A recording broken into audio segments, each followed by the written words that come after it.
السلام عليكم ورحمة الله وبركاته.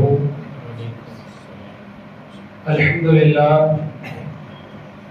لله رب العالمين والعاقبة للمتقين.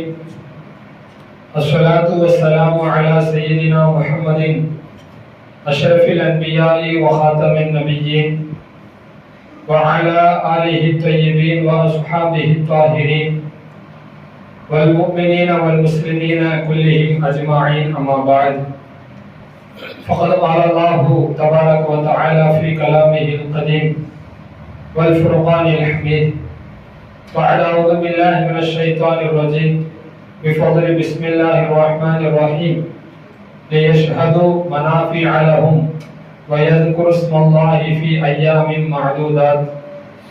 صدق الله العلي العظيم.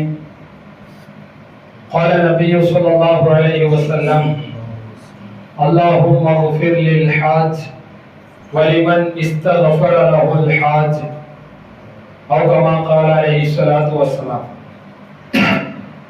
அளவற்ற அருளாளனும் நிகரற்ற அன்புடையவனுமாகிய எல்லாம் வல்ல அல்லாஹ்வின் திருநாமத்தை கொண்டு ஆரம்பம் செய்வோமாக. அல்லாஹ்வின் மேலான சாந்தியும் அவனது கருணையும் நம்மையிருக்கும் உயிரினும் மேலான அருமை நாயகம் முஹம்மது ரசூலுல்லாஹி ஸல்லல்லாஹு அலைஹி வஸல்லம் அவர்களின் மீதும் புனிதம் நிறைந்த இந்த ஜும்ஆவுடைய நாளில் ஒன்று சேர்ந்திருக்கக்கூடிய நம்மவர்கள் நம்மை சார்ந்தவர்கள் மீதும் என்றென்றும் நின்று நிலவட்டுமாக. ஆமீன். ஆரம்பமாக அல்லாஹ்விற்கு அஞ்சி நடந்து கொள்ளும்படியும் கல்வரை நாயகம் ரசூலே கரீம் ஸல்லல்லாஹு அலைஹி வஸல்லம் அவர்களுக்கு அடிபணிந்து நடந்து கொள்ளும்படியும் முதலில் எனக்கும் பிறகு உங்களுக்கும் உபதேசம் செய்து கொள்கின்றேன். கண்ணியத்திற்குரிய அல்லாஹ்வின் நல்லடியார்களே, அல்லாஹ்வினுடைய மாபெரும் கிருபையினால் உலகம் முழுவதிலும் இருந்து கிட்டத்தட்ட ஒரு 165 நாடுகளில் இருந்து இந்த வருடம் 17 லட்சம் ஹாஜிமார்கள் தங்களுடைய ஹஜ்ஜுடைய கடமைகளை நிறைவேற்றி இருக்கிறார்கள். சவுதி அரசாங்கம் தங்களுடைய அதிகாரப்பூர்வ வலைதளத்தில் இந்த வருடம் 17,07,301 நபர்கள் தங்களுடைய ஹஜ் கடமைகளை நிறைவேற்றி இருக்கிறார்கள் என்பதாக நமக்கு தகவல் தருகிறார்கள். அதில் கடல் வழியாக பயணம் செய்தவர்கள், விமானம் மூலமாக பயணம் செய்தவர்கள், தரை வழியாக பயணம் செய்தவர்கள் என்று சொல்லி உலகம் முழுவதில் இருந்தும் ஹாஜிமார்கள் தங்களுடைய ஹஜ்ஜை முடித்துவிட்டு தங்களுடைய தாய்நாட்டுக்கு திரும்பிக் கொண்டிருக்கக்கூடிய இந்த நேரம், நம்முடைய இந்தியாவில் இருந்தும் நம்முடைய தமிழகத்தில் இருந்தும் ஹஜ் கடமையை நிறைவேற்றுவதற்காக வேண்டி புனித மக்கா நகருக்கு சென்று ஹஜ் கடமையை முடித்துவிட்டு ஹாஜிமார்கள் நம்முடைய தாய்நாட்டிற்கு திரும்பிக் கொண்டிருக்கிறார்கள். இந்த நேரத்தில் அந்த ஹாஜிமார்களோடு நாம் எப்படி நடந்து கொள்ள வேண்டும்? ஹஜ் கடமையை முடித்துவிட்டு வரக்கூடிய அந்த ஹாஜிமார்களை நாம் எப்படி வரவேற்க வேண்டும்? அவர்களோடு நாம் என்னவெல்லாம் எந்த நடைமுறைகளை மேற்கொள்ள வேண்டும் என்பதை இந்த ஜும்ஆவின் வாயிலாக நாம் அறிந்து கொள்ள வேண்டும். காரணம், ஹஜ்ஜை முடித்துவிட்டு ஹாஜிமார்கள் வந்து கொண்டிருக்கக்கூடிய இந்த நேரத்தில் குர்ஆனும் ஹதீஸும் ஸல்லல்லாஹு அலைஹி வஸல்லம் அவர்கள் நமக்கு சில நடைமுறைகளை சொல்லித் தருகிறார். பொதுவாக இந்த ஹஜ்ஜுடைய கடமை என்பது ஒரு சாதாரண கடமை அல்ல. இஸ்லாமிய கடமைகளில் 5வது கடமையாக இருக்கக்கூடிய ஹஜ் மற்ற கடமைகளை காட்டிலும் சற்று வித்தியாசமானது.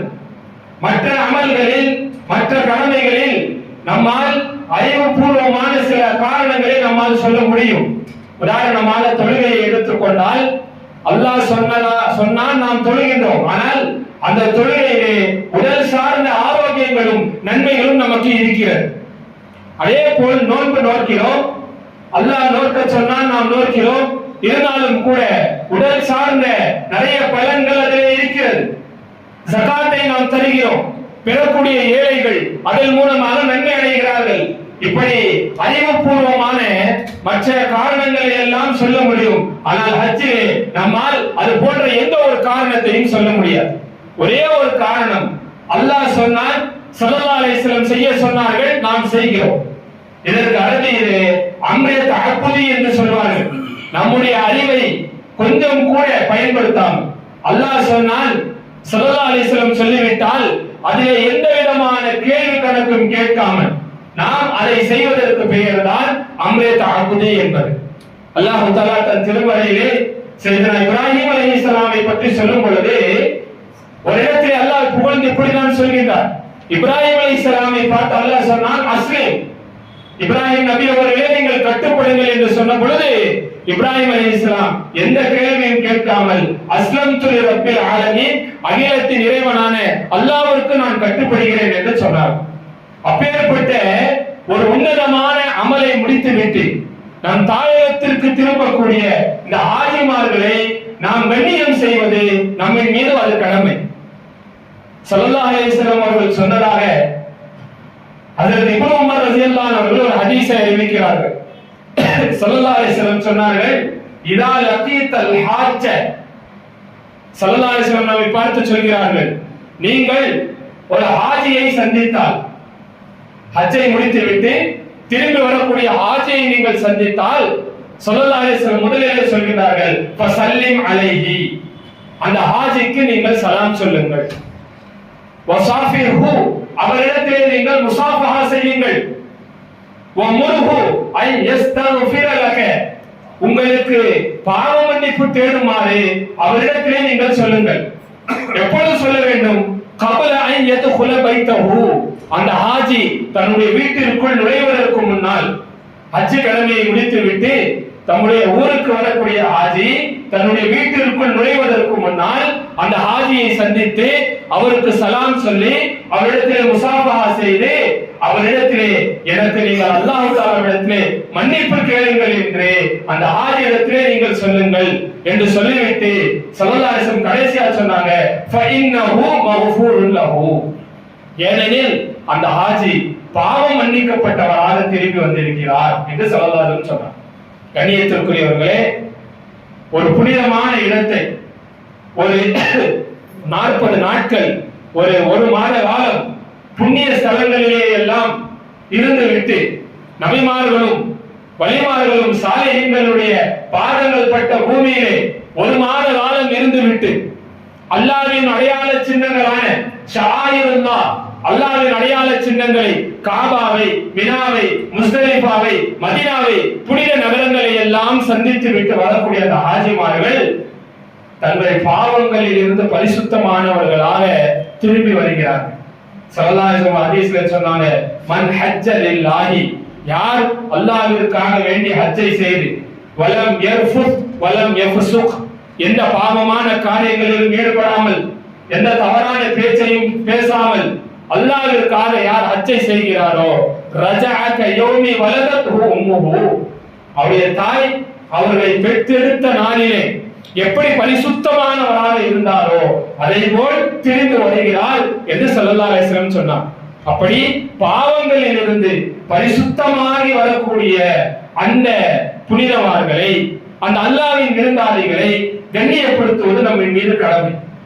அவர்கள் கொண்டு வரக்கூடிய அந்த பரக்கத்துகளை, அல்லாஹ்வினுடைய அருளை நாமும் பெற வேண்டும். ஸல்லல்லாஹு அலைஹி வஸல்லம் அதைத்தான் சொன்னார்கள், நீங்கள் ஹாஜிகள் தங்கள் வீடுகளுக்கு செல்வதற்கு முன்னால் அவரிடத்திலே சென்று நீங்கள் உங்களுடைய பாவ மன்னிப்புக்காக வேண்டி துஆ செய்யுமாறு சொல்லுங்கள் என்று சொன்னார்கள். இன்னொரு ஹதீஸ்ல ஸல்லல்லாஹு அலைஹி வஸல்லம் இப்படி துஆ செய்தார்கள், அல்லாஹும்ம ஃபில் லில் ஹாஜ், யா அல்லாஹ் ஹாஜிமார்களை நீ மன்னிப்பாயாக என்று மட்டும் நிறுத்தவில்லை, வலிமன் இஸ்தக்ஃபர லஹுல் ஹாஜ், ஒரு ஹாஜி யாருக்கெல்லாம் மன்னிப்பு கேட்கிறாரோ, யாருடைய பாவங்களை எல்லாம் மன்னிக்குமாறு உன்னிடத்திலே துஆ செய்கிறாரோ அவர்களையும் நீ மன்னிப்பாயாக என்று சொல்லி ஸல்லல்லாஹு அலைஹி வஸல்லம் துஆ செய்திருக்கிறார்கள். அப்போ ஸல்லல்லாஹு அலைஹி வஸல்லம் துஆவை நாம் அடைய வேண்டும் என்றால் அந்த ஹாஜிகளை சந்திக்க வேண்டும், ஹாஜிகளிடத்திலே முஸாஃபஹா செய்ய வேண்டும், தங்களுக்காக துஆ செய்யுமாறு அவரிடத்திலே நாம் சொல்ல வேண்டும். தாபியீன்களிலே ஹஜ்ரத் ஹபீப் இப்னு அபி சாபித் ரஹ்மத்துல்லாஹி அலைஹி என்கின்ற ஒரு மிக பிரபலமான ஒரு தாபி, ஹஜ்ரத் இப்னு உமர் ரலியல்லாஹு அன்ஹு மாணவர். அவர்கள் சொல்கிறார்கள், என்னுடைய ஆசிரியர் ஹஜ்ரத் அப்துல்லாஹ் இப்னு உமர் ரலியல்லாஹு தஆலா அன்ஹு அவர்களோடு நாங்கள் ஒரு நாள் மதீனாவுக்கு வெளிப்பகுதிக்கு வந்தோம். எதற்கு? ஹஜ்ஜை முடித்து விட்டு வரக்கூடிய ஹாஜிமார்களை சந்திப்பதற்காக நாங்கள் வந்தோம். அப்படி சந்திக்கும் பொழுது ஃபனுசல்லிமு அலைஹிம், அவர்களுக்கு நாங்கள் சலாம் சொன்னோம். சலாம் சொன்னது மட்டுமல்லாமல் எங்களுக்கு துஆ செய்யுமாறு அவரிடத்திலே சொன்னோம். எப்பொழுது? கபல ஐயத்த தன்னசு, அவர்கள் அழுக்கு படிவதற்கு முன்னால். அப்படி என்றால் என்ன அர்த்தம்? புனிதமான ஒரு நகரத்திலே புனிதமான ஸ்தலங்களிலே இருந்தவர்கள் இந்த உலக தொடர்பை விட்டும் பரிசுத்தமானவர்களாக இருந்தார்கள். அவர்கள் ஹஜ்ஜை முடித்துவிட்டு தங்கள் ஊர்களுக்கு வருகின்ற பொழுது ஊர்களிலே வந்து தங்களுடைய வளமையான தொழில்களிலே வியாபாரங்களிலே ஈடுபடுகின்ற பொழுது இந்த உலகத்தினுடைய அழுக்குகள் அவர்கள் மீது படுகிறது. அப்போ இப்னு உமர் ரலியல்லாஹு அன்ஹு அவர்கள் எப்பொழுது முசாவா செய்வார்கள் என்றால், உலக காரியங்களிலே அந்த ஹாஜிமார்கள் ஈடுபடுவதற்கு முன்னால் அவர்களை சந்தித்து அவர்களை முசாஃபஹா செய்து அவர்களுடைய துஆவை பெறுபவர்களாக ஹஜ்ரத் அப்துல்லாஹ் இப்னு உமர் ரலியல்லாஹு அன்ஹு இருந்திருக்கிறார். பொதுவா ஹஜ்ரத் அப்துல்லாஹ் இப்னு உமர் ரலியல்லாஹு அன்ஹு அவர்கள் ஹதீஸ்களை சுன்னத்துகளை பின்பற்றுவதில் மிகவும் பேராசை உடையவர்களாக இருந்தார்கள். சஹாபாக்களிலே இப்னு உமர் ரலியல்லாஹு அன்ஹுவை போல் சுன்னத்தை பேணக்கூடிய சஹாபாக்களை நம்மால் பார்க்க முடியாது. அந்த அளவிற்கு அணுவாக ஸல்லல்லாஹு அலைஹி வஸல்லம் நடைமுறைகளை பின்பற்றக்கூடிய அந்த சஹாபி. கண்ணியத்திற்குரியவர்களே, இப்படி புனிதமான கடமையை முடித்து வரக்கூடிய அந்த ஹாஜிமார்கள் நம்முடைய ஊரில் இருந்தும் ஹஜ்ஜினுடைய பயணத்தை மேற்கொண்ட ஹாஜிமார்கள் இன்ஷா அல்லாஹ் வரும் நாட்களிலே அவர்கள் திரும்பி வர இருக்கிறார்கள். அவர்கள் வருவது நமக்கு தெரிந்தால் நம்முடைய உறவுகளில், நம்முடைய மொஹல்லாக்களில், அல்லது நமக்கு தெரிந்தவர்களில், அல்லது மற்றவர்கள் மூலமாக நாம் கேள்விப்பட்டால் அந்த ஹாஜிகளை நாமாக சென்று சந்திக்க வேண்டும். அவர்கள் தங்கள் உலக காரியங்களில் ஈடுபடுவதற்கு முன்னால் அவர்களை போய் சந்தித்து அவர்களுக்காக நாம் துஆ செய்ய வேண்டும். அவர்களுடைய துஆவை நாம் பெற வேண்டும். இஸ்லாம் அதைத்தான் நமக்கு சொல்லித் தருகிறது. தபரானிலே ஒரு ஹதீஸ் வருகிறது. ஸல்லல்லாஹு அலைஹி வஸல்லம் அவர்கள் தங்களுடைய ஹஜ்ஜத்துல் விதாவிலே மினாவிலே இருக்கக்கூடிய மஸ்ஜிதுல் ஹைஃப் என்கிற பள்ளியிலே தங்கி இருக்கிறார்கள். உடனே ஹஜ்ரத் அப்துல்லாஹ் இப்னு உமர் ரலியல்லாஹு அன்ஹு அவர்களும் இருக்கிறார்கள். அந்த நேரத்தில் இரண்டு சஹாபா பெருமக்கள் ஸல்லல்லாஹு அலைஹி வஸல்லமை சந்திப்பதற்கு வருகிறார்கள். ஒரு சஹாபி அன்சாரி குலத்தை சேர்ந்தவர்கள், இன்னொரு சஹாபி சகஃபி என்கின்ற பனு சகீஃப் கோத்திரத்தை சேர்ந்தவர்கள். இப்ப இந்த இரண்டு சஹாபாக்களும் ஸல்லல்லாஹு அலைஹி வஸல்லம் பார்க்க வராங்க. இப்ப இந்த இரண்டு சஹாபாக்களை பார்த்து ஸல்லல்லாஹு அலைஹி வஸல்லம் கேள்வி கேட்கிறார்கள். நீங்கள் எதற்காக வேண்டி வந்தீர்கள் என்பதை நீங்களாக சொல்கிறீர்களா அல்லது நான் சொல்லட்டுமா என்று ஸல்லல்லாஹு அலைஹி வஸல்லம் கேட்கிறார்கள். இந்த கேள்வியை கேட்டவுடன் அந்த சஹாபாக்களுக்கு ஒரே ஆச்சரியம். அதுல சகஃபி கோத்திரத்தை சேர்ந்த அந்த சஹாபி அன்சாரி சஹாபியை பார்த்து சொல்றாங்க, நீங்களே ஸல்லல்லாஹு அலைஹி வஸல்லம் பதில் சொல்லுங்க அப்படின்ன உடனே அந்த அன்சாரி சஹாபி சொல்றாங்க, யா ரசூலல்லாஹ், நாங்கள் எதற்காக வேண்டி வந்திருக்கிறோம் என்பதை நீங்களே சொல்லுங்களேன் என்று சொன்ன பொழுது ஸல்லல்லாஹு அலைஹி வஸல்லம் சொன்னாங்க, நீங்கள் என்னிடத்தில் சில கேள்விகளை கேட்பதற்கு வந்திருக்கிறீர்கள்.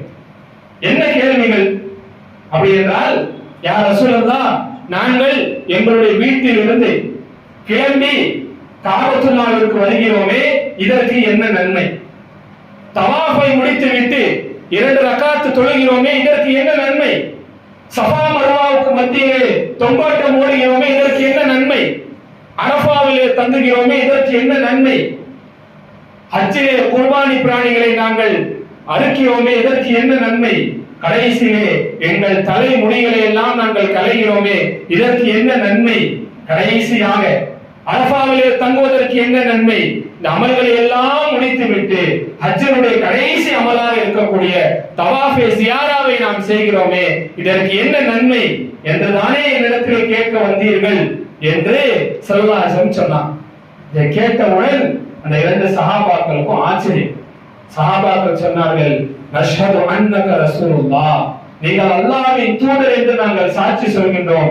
ஆமாம், இதை கேட்கத்தான் நாங்கள் வந்தோம் என்று சொன்ன பொழுது ஸல்லல்லாஹு அலைஹி வஸல்லம் சொன்னாங்க, நீங்கள் உங்கள் வீடுகளில் இருந்து கஅபத்துல்லாஹ்விற்கு பயணம் செய்து வரக்கூடிய ஒவ்வொரு எட்டிற்கும் அல்லாஹ் ஒரு பாவத்தை மன்னிக்கிறான், ஒரு நன்மையை எழுதுகிறான். நீங்கள் தவாஃபை முடித்துவிட்டு 2 ரக்காத்துகள் தொழுகிறீர்களே, அந்த 2 ரக்காத்துகளுடைய நன்மை என்ன தெரியுமா? ஹஜ்ரத் இஸ்மாயில் அலைஹிஸ்ஸலாமுடைய குடும்பத்தில் யாராவது அடிமையாக பிடிக்கப்பட்டிருந்தால் அந்த அடிமையை நீங்கள் உரிமை விட்டால் உங்களுக்கு என்ன நன்மை கிடைக்குமோ அந்த நன்மையை அல்லாஹ் தருகின்றான். மூன்றாவதாக சஃபாவுக்கும் மர்வாவுக்கும் மத்தியிலே நீங்கள் தொங்கோட்டம் ஓடுகின்றீர்களே 70 அடிமைகளை உரிமை விட்ட நன்மையை அல்லாஹ் உங்களுக்கு தருகிறான். இதையெல்லாம் முடித்துவிட்டு அரபா மைதானத்திலே நீங்கள் தங்கியிருக்கும் பொழுது அல்லாஹ் தஆலா முதல் வானத்திற்கு இறங்கி அந்த ஹாஜிகளை பார்த்து சொல்கின்றான், என் ஹாஜி, என்னுடைய விருந்தாளிகளே, உங்களுடைய பாவங்களையும் நான் மன்னித்து விட்டேன். நீங்கள் யாருக்கெல்லாம் துஆ செய்தீர்களோ, யாருக்கெல்லாம் நீங்கள் பாவ மன்னிப்பு கேட்டீர்களோ அவருடைய பாவத்தையும் நான் மன்னித்தேன் என்று அல்லாஹ் சொல்கின்றான். அதோடு அல்லாமல் நீங்கள் ஷைத்தானுக்கு கல்லெறியக்கூடிய அந்த இடத்தில் ஒவ்வொரு கல்லுக்கும் அல்லாஹ் தஆலா ஒவ்வொரு பெரிய பாவத்தை மன்னிக்கிறான் என்று சொன்னான். பொதுவா இந்த அமல்கள்ல தொழுதால் பாவங்கள் மன்னிக்கப்படுகிறது, அமல்கள் மூலமாக பாவங்கள் மன்னிக்கப்படுதல் என்பது சிறிய பாவங்கள் தான். ஆனால் அமலின் மூலமாக பெரிய பாவம் மன்னிக்கப்படுகிறது என்றால் ஹஜ்ஜிலே ஷைத்தானுக்கு கல்லெறியக்கூடிய அந்த நேரத்தில் ஒவ்வொரு கல்லுக்கும் அல்லாஹ் தஆலா ஒவ்வொரு பெரிய பாவத்தை மன்னிக்கிறார். நீங்கள் தரக்கூடிய அந்த குர்பானி பிராணிகளை அல்லாஹ் தஆலா சேமித்து வைத்து அதனுடைய நன்மையை நாளைக்கு மறுமையிலே உங்களுக்கு தருவான். நீங்கள் சிறைக்கக்கூடிய அந்த முடிகளுக்கு ஒவ்வொரு முடிக்கும் பகரமாக ஒவ்வொரு நன்மையை எழுதுகிறான், ஒரு பாவங்களை அழித்து விட்டு இப்படி பரிசுத்தமாகிவிட்ட இந்த ஆஜிமார்களை கடைசியிலே அவர்கள் தவாஃப் ஜியாரா செய்யக்கூடிய நேரத்தில் மலக்குகள் இறங்கி அந்த ஆஜிகளுடைய முதுகுகளை எல்லாம் தடவி அந்த ஆஜிகளை பார்த்து மலக்குகள் சொல்வார்களாம், நீங்கள் உங்கள் முந்தைய பாவங்கள் எல்லாம் மன்னிக்கப்பட்டு விட்டீர்கள், இதற்கு மேல் நீங்கள் நாடியதை செய்து கொள்ளுங்கள் என்று அந்த ஆஜிகளை பார்த்து அந்த மலக்குகள் சொல்வதாக ஸல்லல்லாஹு அலைஹி வஸல்லம் அவர்கள் சொல்கின்றார்கள். தபரானிலே ஹதீஸ் வருகிறது.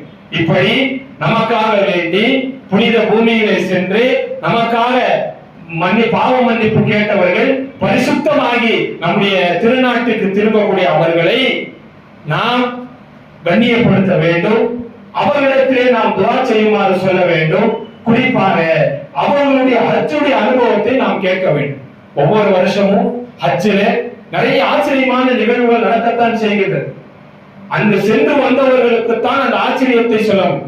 பொதுவா அரபியில சொல்லுவாங்க, லைசல் ஹபரு கல் முஆயனா, எந்த ஒரு செய்தியும் அது கண்கூடாய் பார்த்ததை போல் வராது. இப்படி அல்லாஹ்வினுடைய அதிசயங்களை கண்கூடாய் பார்த்து விட்டு வந்தவருடைய அனுபவங்களை நாம் கேட்க வேண்டும். அப்படி கேட்கின்ற பொழுதுதான் நம்முடைய உள்ளத்திலேயும் அந்த புனித ஸ்தலங்களை பார்க்க வேண்டும் என்கின்ற ஆசை ஏற்படும். பொதுவா ஹஜ்ஜை பொறுத்த வரைக்கும் காசு பணம் இருந்து விட்டால் ஹஜ் செய்து விடலாம் என்கின்ற எண்ணம் தவறானது. இந்த வருடம் 17 லட்சம் ஹாஜிமார்கள் ஹஜ் செய்திருக்கிறார்கள் என்றால் 17 லட்சம் பேர்களும் செல்வந்தர்கள் கிடையாது. ஏன்? வசதி வாய்ப்பு இல்லாத எத்தனையோ நபர்கள் ஹஜ்ஜுடைய கடமையை நிறைவேற்றியிருக்கிறார்கள். அதற்கு என்ன காரணம்? ஹஜ் செய்வதற்கு ஒரே ஒரு நிபந்தனை, நம்முடைய உள்ளத்தில் ஹஜ் செய்ய வேண்டும் என்கின்ற ஆசை, அது பேராசையாக இருக்க வேண்டும். அப்படி இருந்தால் கண்டிப்பாக அல்லாஹ் தஆலா அவருடைய இல்லத்திற்கு நம்மை அழைப்பான். எனவே வரக்கூடிய ஹாஜிமார்களை நாம் கண்ணியம் செய்வோமாக. எல்லாம் அல்லாஹ் இந்த வருடம் ஹஜ் செய்த எல்லா ஹாஜிமார்களுடைய ஹஜ்ஜையும் ஹஜ்ஜை மக்பூலாக ஹஜ்ஜை மக்ரூராக ஆக்கி அருள் புரிவானாக. இதுவரை அந்த காபத்துல்லாஹ்வை ஹஜ் செய்த ஹாஜிமார்களுடைய ஹஜ்ஜை அல்லாஹ் தஆலா ஏற்றுக்கொள்வானாக. இதுவரை ஹஜ் செய்யாத எல்லோருக்கும் அல்லாஹ் தஆலா ஹஜ்ஜுடைய நசீபை தந்தருள் புரிவானாக. வாஹிர் தவானா அல்ஹம்துலில்லாஹி ரப்பில் ஆலமீன். அஸ்ஸலாமு அலைக்கும் வரஹ்மத்துல்லாஹி வபரகாத்துஹு.